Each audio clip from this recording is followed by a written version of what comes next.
E aí, rapaziada, tudo bem? Saiu aqui no GE. Guilherme Falcão falou que o esporte encerra sua busca por contratações. Foram 15 atletas contratados. Eu fiz a análise da maioria deles. Depois eu já passei a não fazer mais. Mas enfim, no vídeo de hoje nós vamos elencar todas essas adições ao elenco como excelente, boa aposta, para compor o elenco, aposta duvidosa ou contratação ruim, tá? Antes disso, você vai deixar seu gostei, inscrever-se no canal, compartilhar o vídeo com seus amigos e ativar o sininho de notificações, sempre vídeos do Leão da Ilha aqui no canal, tá, minha gente? E eu vou elencar eles por posição mesmo, começando pela zaga. Antônio Carlos foi o primeiro contratado aí para o setor defensivo e para mim foi uma contratação ruim, tá? E nessa minha análise eu vou meio que pensar numa média entre a expectativa pré-estreia a análise que a gente está vendo do jogador após ele já desempenhando, tá? E também o que ele pode fazer no futuro baseado nisso. Então tá, já o Antônio Carlos ele chegou, eu falei, gente, primeiro bagre que chegou.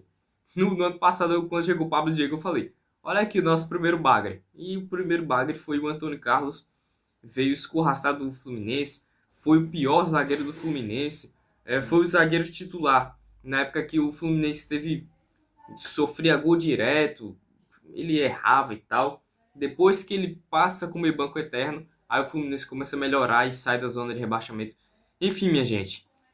Em seguida, João Silva, para mim foi uma. Eu vou colocar ele para compor elenco, tá? Porque a gente não conhece muito o jogador, ele vem aí do futebol português, mas pelo que vem desempenhando, ele sim fez bons jogos até então. Lucas Cunha, vou colocar ele para. Não, eu vou colocar o João Silva como boa aposta e o Lucas Cunha para compor elenco, tá? Porque eu não acho que ele seja uma aposta duvidosa, mas também a gente não conhece muito o jogador, ele, enfim, não teve muita sequência no Red Bull Bragantino, na verdade, não teve muito destaque pelo menos. Seguida vamos para Hereda, que para mim começa o ano como uma aposta duvidosa, é, ou até mesmo uma aposta duvidosa para compor elenco, mas eu vou deixar ele compor elenco porque ele, em comparação com os outros laterais que a gente tem, ele é o que está desempenhando o melhor futebol. Até então, pelo menos. Eu não sei como é que vai ser quando começar a Série A, se isso vai mudar, enfim. Mas, enfim, o cara que vem do CRB, sabe, não foi nenhum dos grandes laterais da Série B, um grande destaque. Em seguida, vamos falar do Matheus Alexandre, que para mim começa com compor elenco e passa para aposta duvidosa, quem sabe até mesmo uma contratação ruim. Mas vou deixar ele em aposta duvidosa, porque, minha gente, foram 9 milhões de reais investidos no tal do Matheus Alexandre. Ele falou que ia fazer valer em cada centavo. O primeiro jogo dele foi excelente contra o Motoclube, foi o melhor jogador da partida, um gol e uma assistência. E depois ele passa simplesmente a jogar o anti-futebol, simplesmente. Tudo que ele fez de bom naquele jogo, que a gente pensou que ele tinha de valências boas, ele demonstrou que na verdade não tem, tá? Foi só um golpe de sorte mesmo. E ok, espero que ele melhore e ele faça mais partidas boas, mas é difícil, minha gente, difícil. Jogador que cruza errado todas as vezes, um jogador que defensivamente é mais ou menos e depois da linha de meio de campo ele é nulo, um nulo, cara, um nulo mesmo. E a análise que eu fiz dele foi, minha gente, que assim, não esperem do Matheus Alexandre do meio para frente. Foi isso. E é o que ele vem desempenhando, infelizmente. Christian Rivera, para mim, foi uma contratação excelente, tá? Porque ele vem de boas temporadas. Os valores assustam, como diz a Leila, né? Mas o Christian Rivera, para mim, foi uma excelente contratação. Acho que ele vai conseguir ser aquele cão de guarda do esporte ali na volância. Em seguida, Sérgio Oliveira, que para mim é contratação excelente também, porque é um jogador de seleção portuguesa, jogador do Porto, jogou muitos anos no Porto, futebol europeu, não veio de uma boa temporada no Olympiacos, é bem verdade, mas mesmo assim é o Sérgio Oliveira, ele com com encaixe, com um bom físico, ele tende a jogar muito aí no Brasileirão, tá certo? Nosso segundo volante, tá? Então, dupla de volantes estrangeiros bem interessante. Mais um volante é o do Queiroz. Para mim, ele é uma aposta duvidosa, talvez indo para compor elenco, tá? Porque assim, o do Queiroz, ele não vem de temporadas boas no Zenit, nem no Grêmio. Ele fez uma temporada legal no Corinthians, que poderia colocar ele aqui para compor elenco. Eu vou deixar ele em compor elenco, pode ser. Johan também é muito compor elenco, sabe? Porque assim, ele teve sua melhor temporada no Galo em 2021. E mesmo assim não foi uma temporada estrondosa, que ele foi um meia top da Série A. Mas sim, ele é um meia qualquerzinho assim, e até então ele não vem jogando muito mal, também não vem se destacando em momento algum. E é meio isso que eu esperava do Johan. Acho que ele pode ajudar com talvez 2 gols, 2 assistências na Série A, quem sabe, né? Mas assim, o Johan, ele inclusive não jogou de meia ainda, né, seu Pepa? Eu depois faço um vídeo só sobre o Pepa, sobre a situação atual. Eu tenho uma opinião talvez polêmica para alguns. E assim, o Pepa não colocou ele de meia, praticamente em momento algum, ele só jogou de volante, improvisado ali, o que obviamente limita seu futebol. Mais uma contratação excelente, na minha opinião, que começa como boa aposta, mas para mim, pelo que desempenhou, 5 jogos, 4 gols, uma assistência, é o Rodrigo Atencio. Muito bom mesmo, cara, muito bom mesmo, um jogador com, obviamente, um refino tático. Gustavo Maia, para mim, começa com uma aposta duvidosa e sobe para compor elenco. Mesmo, meio que a mesma coisa que o Herrera, porque, gente, ele foi o destaque, melhor jogador do Náutico. Mas o Náutico é time de Série C, nem passou para a segunda fase e tal, da Série C. Complicado, complicado demais, assim.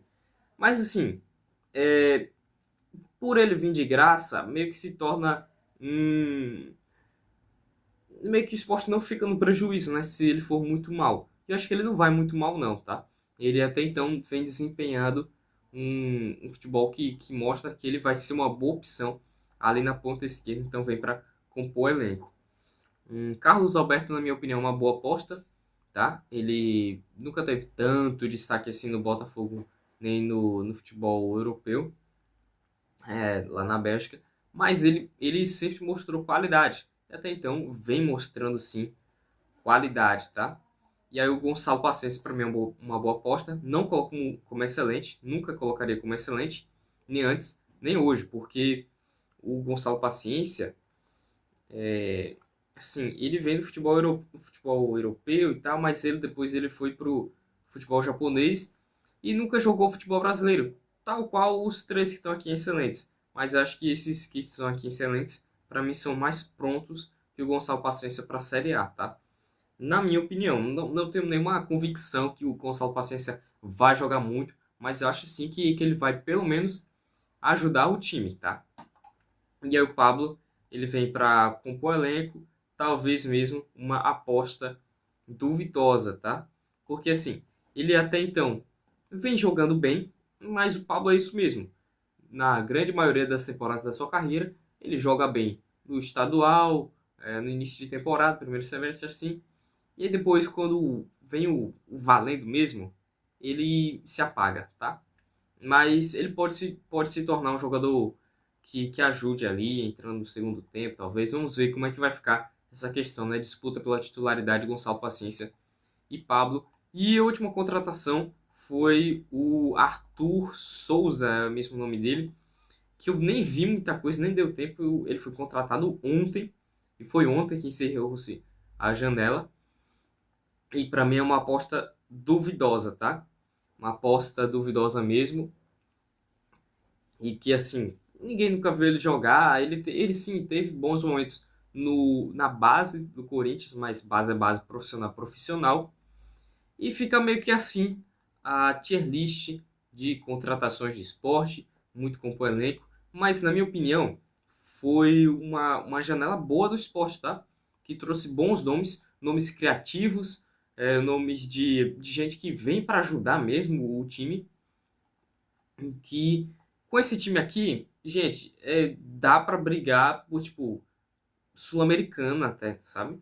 Eu acho que a Série A 2025, eu acho que vai ser a Série A mais difícil da história dos pontos corridos. Mas mesmo assim, dá pra ficar na Série A, minha gente, que é o nosso objetivo principal, permanecer na Série A, né? Primeiro ano é sempre o mais difícil. Mas acho que inclusive pode alçar voos maiores, chegar ali no 13º, 14º, 12º, 11º até colocação no Campeonato Brasileiro. Vamos ver, né? Vamos ver como é que vai se encaixa desse time, se vai ser com o Pepa, se vai ser contra o treinador, se vai dar certo, se não vai dar certo. Espero que tudo ocorra bem e acredito que temos potencial para isso. Muito obrigado por terem assistido ao vídeo. Deixe o gostei, inscreva-se, tudo aquilo que você já sabe. E até a próxima. Tchau.